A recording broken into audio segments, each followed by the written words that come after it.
that from time to time we'll hold this dialogue. This is not going to be the last. We'll hold this dialogue to update you on the progress that we're making in the fight against illegal mining. Mining in Ghana has been historical, and when the first Portuguese arrived in Elmina, one of the first things we sold to them was gold, and that's why they built the fort in Elmina. Our grandfathers were involved in mining. The problem with the difference between then and now is that they use rudimentary tools to undertake the mining. And so the capacity to create destruction to the environment was very limited. The whole equation changed when the small-scale mining sector started deploying heavy earth-moving equipment. Before, it was only the big-scale mining sector that was involved in using excavators and bulldozers and huge dump trucks. At a point in time, the small-scale mining sector, which is a legal sector of our mining, it was passed in PMDC time to allow, because we realized that the big mining companies were owned by foreign companies, and Ghanaian small-scale companies that had the capacity to mine were prevented from doing so. And so the mining code was revised to add for small-scale miners. And as I said, there's a difference between small-scale mining and artisanal mining. Artisanal mining was what existed before, using pickaxes and shovels and so on and so forth. But when the new licenses for small-scale mining started, and they could afford to bring in excavators and bulldozers and others, it meant that their ability to destroy the environment was expanded. And that is where we currently have our problem. I want to assure you that we are determined to win this fight.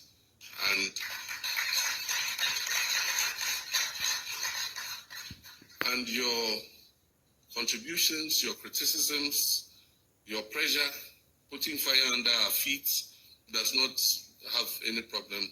We don't have any problem with that. You must continue to do your advocacy, to urge us on, to encourage us to win the fight. As I said in the last media encounter, I said that I had no illusions that within 7 months I was going to win the fight against galamsay. And I said that it wasn't going to be an event, it was going to be a process. Mistakes have been made. In the first effort we made, we go into a forest reserve. We mapped out the forest reserves that had been that had incursions of illegal miners, and we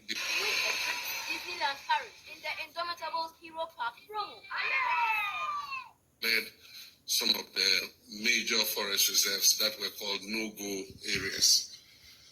Unfortunately, after we cleared the illegal miners from there, the security services withdrew and handed over the forest reserve to the Forestry Commission. And so they put their forest guards there. The forest guards don't have the capacity to defend the reserves against the illegal miners.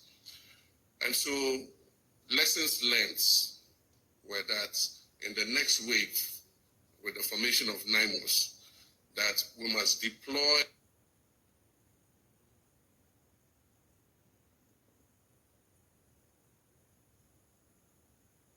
comes with a cost, because if you send troops and station them permanently to guard the forest reserves, we must feed them, we must provide them with fuel, we must give them vehicles and all the logistics they need to be able to do that. And so that links up with Franklin's question about budget. We need a substantially bigger budget than we have currently to be able to win this war. Happily, budget hearings have started. The budget for next year is going to be presented to Parliament. And my expectation is that the Minister of Finance will give a much bigger allocation to this fight against galamsay. We also need enough troops. Our troops are stretched. We have so many chieftaincy disputes all over the country, land disputes. And so you go to Sampa, we have troops there. You go to Gonjaland, Savannah, there are troops there. You go to Boko, there are troops there. You go to Nkwanta, our troops are there. And then our troops are also on the border to protect us from terrorism. And so they are spread thin. If we take another batch of them and go and put them in the forest, it means that we are committing most of our troops to other things other than crime prevention and keeping us safe. And so that's why 9 months is a combination of the police and the army. So all of them contribute troops. And then we also have national security also contributing and all the other agencies. But happily, we have some additional troops coming with the winding down of some of the peacekeeping theaters. And so when they come, as many of them as possible, we'll add them to the force so that we're able to dominate all the anti-galamsay sites and be able to win the battle. As he said, we have targeted 7 major zones in the regions, and the army have come up with a proper strategy. 9 months has come up with a proper strategy for engaging the illegal miners and making sure that we clear them from especially the forest reserves and the water bodies. One of the important successes is the change in the whole issue of excavators. Excavators came in huge quantities. And I remember that at a point under the previous administration, they asked that permits be gotten before excavators are imported. Meanwhile, the law did not say you should get a permit after, but that was what we came to meet, that you bring the excavator, then you go to the Ministry of Transport and ask for a permit. But the law actually says that you must get a permit before you import the excavator. And so now we're enforcing that law. And so you can't bring an excavator in, you can't put it on a ship. And we're telling the shipping agencies, if you bring an excavator for which there's no permit, we shall penalize you, the shipping agency, for carrying that excavator here to Ghana. In the meantime, we came to meet a huge quantity of excavators in the port. And that is what the Lands Minister was explaining to you that. Looking to level up your life and business game? Welcome to the #1 podcast for business and self-development, Connected Minds Podcast. Join our host, Derek Abaite, as he dives deep into strategies, insights, and real-life stories that will help you make smarter choices for a happier, more successful life. Don't miss out. Stay connected with us. Tune in to the Connected Minds Podcast, where growth begins with a great conversation. Available now on all major platforms. We had to decongest the ports because there was no more space for anything. And so we've moved them to the military space at the Shire Hills and other locations. And we've corralled them there. One of the successes too is the registration of excavators. Even though the law requires excavators to be registered, nobody was registering their excavator. And so if you look at the DVLA records, there was no registration of excavators. And so anybody could bring in an excavator and take it straight into the forest. Today, we are requiring that every excavator must be registered with the owner of the excavator known. And once that is done, like he said, we started putting trackers on the excavator so that we know exactly where they are going to. It's not only illegal miners who use excavators, contractors working on our roads, quarries, and others all use excavators. And so it's impossible to just put a complete ban on excavator, but we must know where that excavator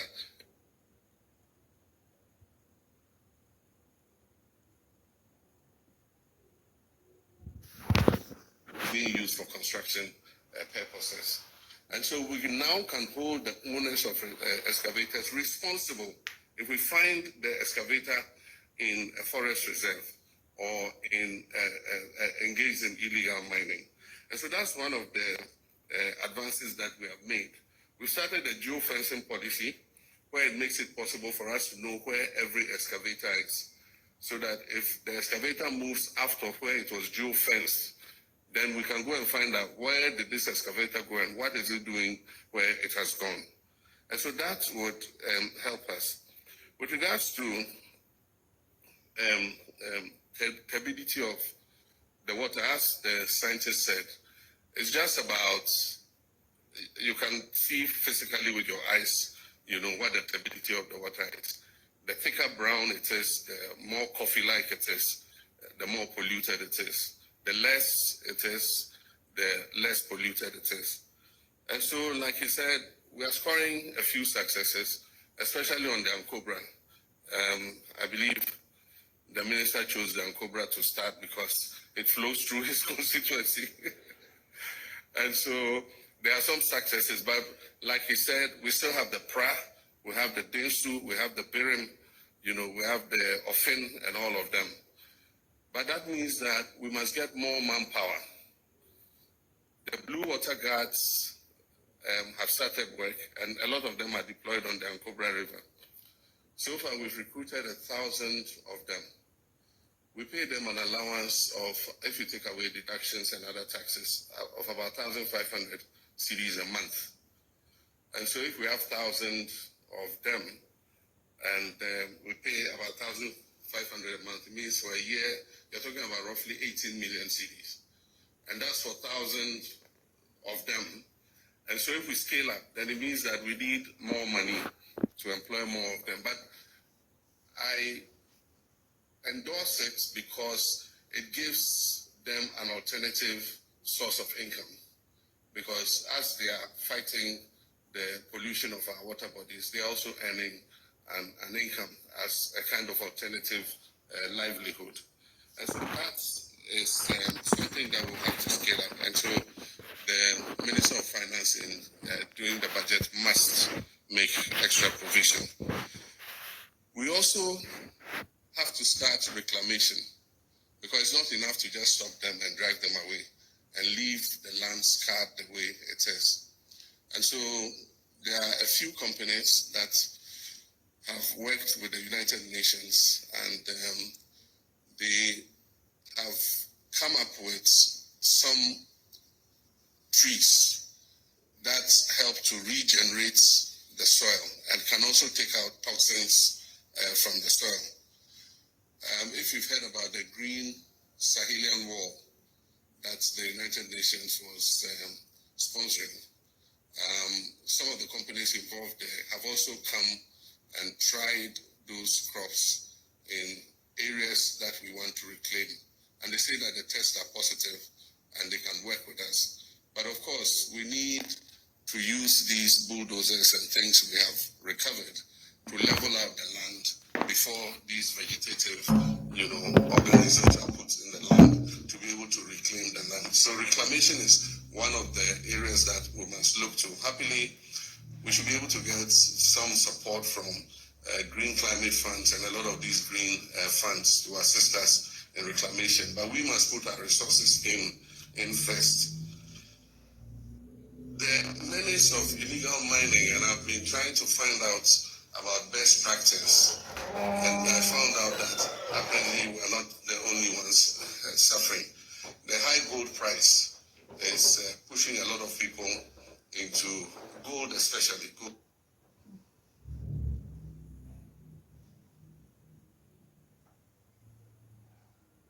It's 90% of just, and there's violence, people have died, all kinds of things are happening. So we might not be the only persons, but there are success stories we can learn from. Because if you look at Chile, for instance, they've been able to formalize 90% of their small-scale gold mining. It means 90%, they were in the same situation as us. But today, 90% of their small-scale mining is formalized. And they have control of it, they inspect, they make sure that they're doing the right thing. We can also achieve that. And so even though we're not alone facing that menace, I believe that we can use the best practices of Chile and others to also formalize our small-scale mining sector and make sure that we're able to take control of it. And that is part of what we tried to do when our colleagues died in the helicopter crash. We contacted the big mining companies. Some of them have concessions like 200 miles square. And they're not going to mine all of that concession today or tomorrow. There are some of the places they've explored and found out the gold content is so low that it's not really profitable for them to start mining. But for a small-scale mining company, because of their lower costs, they can mine it effectively, but they must do it responsibly. And so together with the big companies, we said, okay, let's start this cooperative mining, seed part of your concession, so that we can move the small-scale miners from where they're causing distraction onto your concessions. And then you can help us to monitor them and make sure that they're doing the right things.